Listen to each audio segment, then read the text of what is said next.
we can answer with a story, which is a famous story, which the Chazanist said over one time for Rabbi Zalman Meltzer, that there was a person, a Yid, a Goyin, a Godel, Rabbi Yisrael Charif.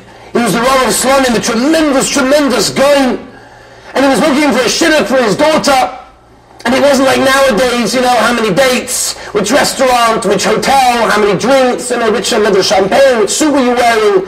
He went to the yeshiva.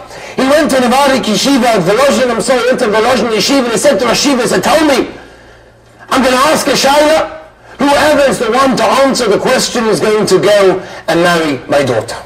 So he poses the question that is medrash, and chaos erupts. Everybody's busy and they're putting out rashbas and mitzvahs and pnei yeshuas and trying to figure out pshat in the question. And one by one they come over to him and say their answer, their version of what they think should be the answer. And one after the one, no. And eventually he says to the Rosh Yeshiva, so I'm terribly sorry, obviously there's no one in this yeshiva that can help me. And we know as the story goes, he takes his wagon and his horse and off they go out of the village, and all of a sudden there's a bacha that's running, and he says, oh, you probably have the answer, what do you think the answer is? They said, I don't have the answer, I'm terribly sorry, but can you please tell me what the answer is? I want to know what the answer is. He says, that's the one I want. The bacha that I want isn't necessarily the one that has the answer, but it's someone that has within him the bikesh, the want to know the answer. A chacham leiv is someone that's wise in his heart. Doesn't mean necessarily he has the wisdom within him, but he wants to know. He wants to become wise. He has the bikesh. He has the want and the longing to have that within him. That's a chacham leiv. That's someone that's interested. That's why Yeshua ben Nun was chosen.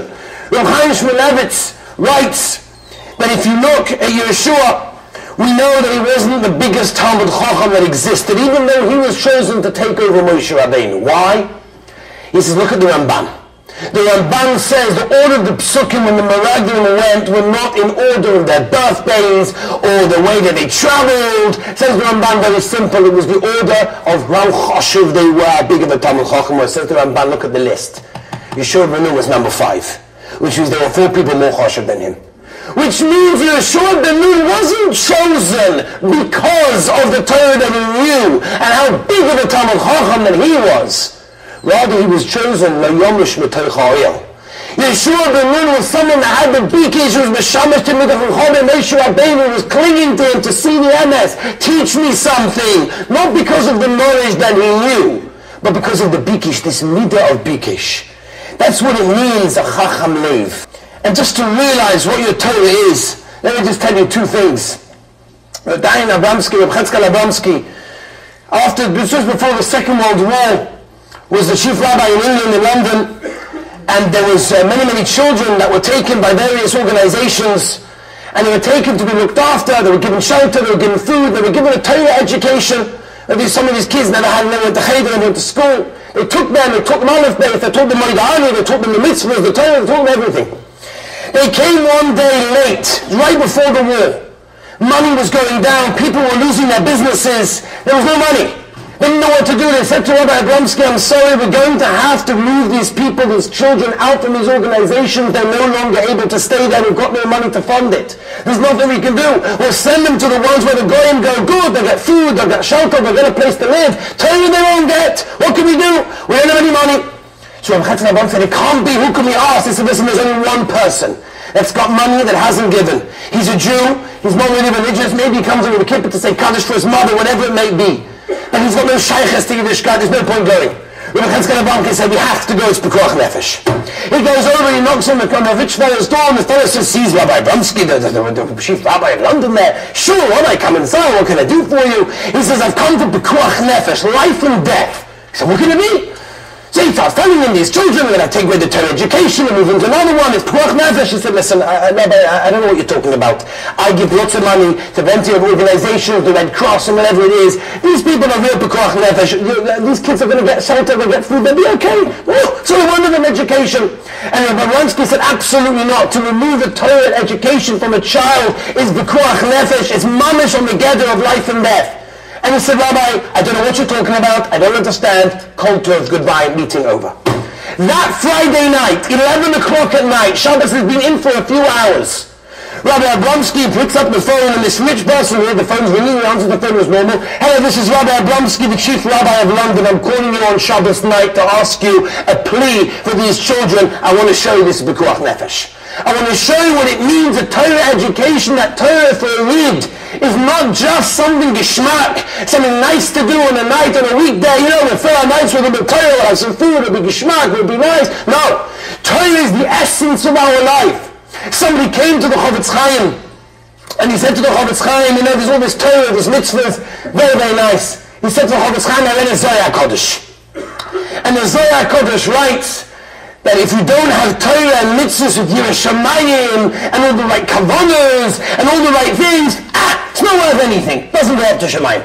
So he came to Chofetz Chaim and said, I learn, I do mitzvahs, but you can see it's not worth anything anyway, because I don't have the right kavanos, I don't know all these things, I don't have the right, you know, it's not worth anything. The Chofetz Chaim said, let me tell you something. And the best listen to the answer of the Chofetz Chaim. It tells us something of the chashivas of our own Torah mitzvahs.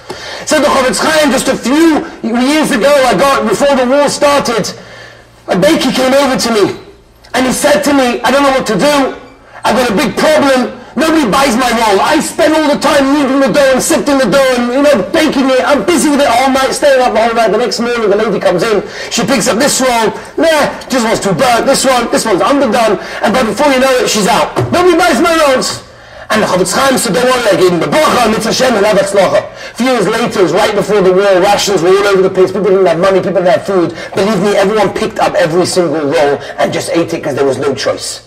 Said the Chofetz Chaim, the Zohar that you read was the Zohar that was negated at the time of the Tanoim and the Amoraim, when there were people who were Takabim, the Kaim, Torah mitzvahs, and such a oifen. But in our generation, the Rabbeinu Shalom, it's right now the war. There's a fight going on. The Rabbeinu Shalom takes our Torah, every word that we utter, every mitzvah that we do, every Netilas Yadayim, every tzitzis, every tefillin, every bracha, Birchas Hamazon, whatever you do, HaKadosh Baruch Hu takes it and puts it into that treasury. Let's remember that, because every word that we utter is precious. We're coming now, just under 2 weeks, to Kabbalah Torah. We're going to stand up anew and have that bikesh. And we understand the Horim Rodju Ke'edim Chazal tell us, this is Matan Torah. When a person has a want, I don't care how much you know, I don't care how much Torah you have inside you, but how much want do you have to grow? How much want of Torah do you have? That's the lesson of Kabbalah Torah. And with that, Be'ez Hashem, we should all be Zoicha, Be'ez Hashem, in this wonderful, wonderful, again, tremendous Kiddush Hashem that happens over here in Brooklyn, New York, in our Yitzchak. It's tremendous what's going on over here. And Baruch Hashem, we should all be Zoicha, that this Shavuos, to have an emes to Kabbalah Torah, and the Rebbeinu will give you all Siyata Dishmaya, to have a Simchas Torah.